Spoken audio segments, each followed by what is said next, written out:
এই সামান্য নারীর কাছে হেরে গেলা ছেলেরা, একটা 12,000 টাকার মোবাইলের কাছে হেরে গেলা, একটা 14,000 টাকা, তার কোনো ইজ্জত নাই, আব্রু নাই।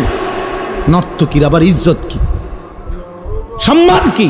তো বেহায়া, বেপর্দা, অসভ্য নারী, তাকে দেখে দেখে সুস্থ সবল একটা সুন্দর জীবন যে যুবক নষ্ট করে দেয়, তোর চাইতে বড় আহাম্মক আর কে হইতে পারে বেটা? বেউকুফ, কি দেখে নষ্ট করলি নিজের? একটা বাজে, নোংরা, একটা দুশ্চরিত্রা নারীকে দেখে দেখে, যে নারী সারা পৃথিবীর জন্য নিজের ছবি ছেড়ে দিছে, এর কোনো লজ্জা শরম আছে কিছু? তাহলে এর চাইতে নিকৃষ্ট অসভ্য আর কেউ হইতে পারে? এটা কি পরিমাণ বেহায়া, যে সারা পৃথিবীর জন্য নিজেরে ছেড়ে দিছে। দেখো সারা পৃথিবীবাসী, দেখো আমারে, দেখো আমার। পৃথিবীতে কোনো যুগেই, কোনো কালেই অসভ্যতা, বেহায়াপনা, অশ্লীলতা কোনো কালেই কারো কাছে, কোনো ধর্মাবলম্বীদের কাছেই পছন্দনীয় না, পছন্দনীয় না। আফসোসের বিষয়। এই জন্য বাপ আমার, বন্ধু আমার, আমরা প্রত্যেকেই মনের চাহিদার বিরোধিতা করে আল্লাহর কোরআন এবং রসুলের সুন্নাহ মতো চললে আমাদের আখিরাত নিশ্চিত। ইসলাহি মাহফিলের মূল ফিকির এটা, মনের চাহিদার বিরুদ্ধাচরণ। আমরা কিতাবের মধ্যে পড়ছি, মানুষের মনের চাহিদা দুধ খাওয়া বাচ্চার মতো। বুঝুন, যে বাচ্চা দুধ খায় ওর মতো এই মনের চাহিদা মানুষ। মানে কি? মানে হইল, উনি আছে সুন্দর ব্যাখ্যা, যেই বাচ্চা দুধ খায়, এই বাচ্চার নিয়ম হইল 2 বছর পূর্ণ হইলে মারা বহুত জোর কইরা দুধ ছাড়ায়। বুঝেন নাই? এ জীবনেও নিজের থেকে নিজে আমনে হেরে যদি কোরআন শরীফের আয়াত ফিরে কোন যে বাবা লিখছে কোরআনে 2 বছর পরে দুধ ছেড়ে দাও, এতে ছাড়বে না, এতে দুধ খাইতে চাই। মায়ের বুকের দুধ সে ছাড়তে চায় না, তারে জোর করে মহিলারা, প্রত্যেক মহিলারা, যে সমস্ত মায়েরা বাচ্চাকে দুধ খাওয়ায়, 2 বছর পূর্ণ হলে মায়েরা অনেক কষ্ট কইরা থাপড়াইয়া মায়েরা ফিরাইয়া কান্দে, ঘন্টার পর ঘন্টা বাচ্চা কান্দে, কিন্তু এরপরও তারে দুধ ছাড়ায়। মানে এইটা মা যদি কষ্ট করে দুধ না ছাড়ায়, তাতে তারে যদি ছেড়ে দেয় এমনি এটার উপরে যে নিজে নিজে ছেড়ে দিব, তাইলে এতে দুধ খাওয়া ছাড়বে না, আরো বড় হইলেও ছাড়বে না, মায়ের বুকের দুধ ছাড়বে না। তো এইটারে বলে আর কি বুজুর্গরা, যে মানুষের মনের চাহিদাটাও এই দুধের বাচ্চার মতো। অর্থাৎ জোর করে যদি আপনি মনের চাহিদা না সরান, তা আপনি যদি ছাইড়া দেন, তো এই মনের চাহিদা আপনারে জাহান্নামে নিয়া তারপরে থামবে,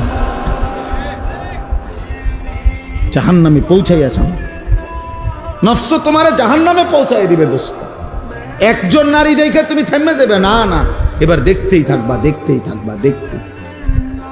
এই জন্য নেশাখোর, মদখোর যারা, গোটা সাগর যদি মদ বানায়া দেয় হারামখোরের, এরপরও তৃপ্তি হয় না। দেখেন যারা মদখোর, নেশাখোর, গাঁজাখোর, ফুট্টাখোর, বাবাখোর, ডাইলখোর, হারামখোর, এগুলো লানত তার উপরে। আল্লাহ রসুল বলছে মুদমিনু খামরিন, যে নেশাখোর তার জন্য জান্নাত হারাম, হারাম, তার জন্য জান্নাত হারাম। নবীজি বলছে শবে বরাতের রাতে, যে রাতে আল্লাহ তাআলা কোটি কোটি বান্দাকে মাফ করে দেয়, সেই পবিত্র বরকতময় রাতেও এই নেশাখোরকে আল্লাহ মাফ করেন, মাফ করেন। এর জন্য যুবক, 1 ফোঁটা নেশার সাথে যদি কারো সম্পর্ক থাকে, রহম করো নিজের উপরে, ছেড়ে দাও। বলে 1-2 ফোঁটায় কিচ্ছু হবে না, না, খোদার কসম 1 ফোঁটাও হারাম। কুল্লু মা আসকারা ফাকালিলুহু ওয়া কাসীরুহু হারাম। নবীজি সাল্লাল্লাহু আলাইহি সাল্লামের হাদিস, যা নেশা তৈরি করে তা সামান্যও হারাম, বেশিও হারাম। পেশাবের 1 ফোঁটা খেয়ে দেখো, পায়খানার 1 ফোঁটা, এক সামান্য পায়খানা খেয়ে দেখো, সামান্যই তো এটা।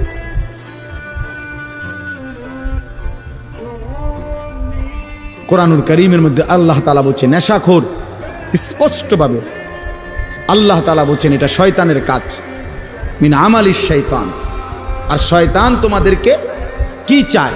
মদ এবং জুয়ার মাধ্যমে আইয়ুকিয়া বাইনাকুমুল আদাওয়াতা ওয়াল বাগদা, শত্রুতা বিদ্বেষ তৈরি করে। ওয়া ইয়াসুদ্দুকুম আন যিকরিল্লাহ, আল্লাহর স্মরণ থেকে সরিয়ে রাখে। মদ, জুয়া। ওয়া আনিস সালাহ, এবং 5 ওয়াক্ত নামাজ থেকে ফিরিয়ে রাখে। আল্লাহ বলছে ফাহাল আনতুম মুনতাহুন, হে আমার ইমানদার বান্দা, তাহলে এতগুলো ক্ষতিকর কথা শুনে তুমি কি মদ এবং জুয়া থেকে ফিরবে না? তাফসীরের মধ্যে আছে বন্ধু, কোরআনের তাফসীরে আছে, এ আল্লাহ যখন এই আয়াত নাজিল করছে ফাহাল আনতুম মুনতাহুন, হে আমার ইমানদার বান্দারা, মদ এবং জুয়ার থেকে তোমরা তাহলে ফিরবা না? তো সাহাবায়ে কেরাম সবাই তখন নবীজির সামনে যারা উপস্থিত শুনছে নবীজির জবানে এই আয়াত সাথে সাথে সাহাবীরা বলছে, 2 হাত তুলে আল্লাহকে সাক্ষী রেখে বলছে, ইয়া রাব্বি কাদ ইনতাহাইনা, হে আল্লাহ আমরা ছেড়ে দিলাম।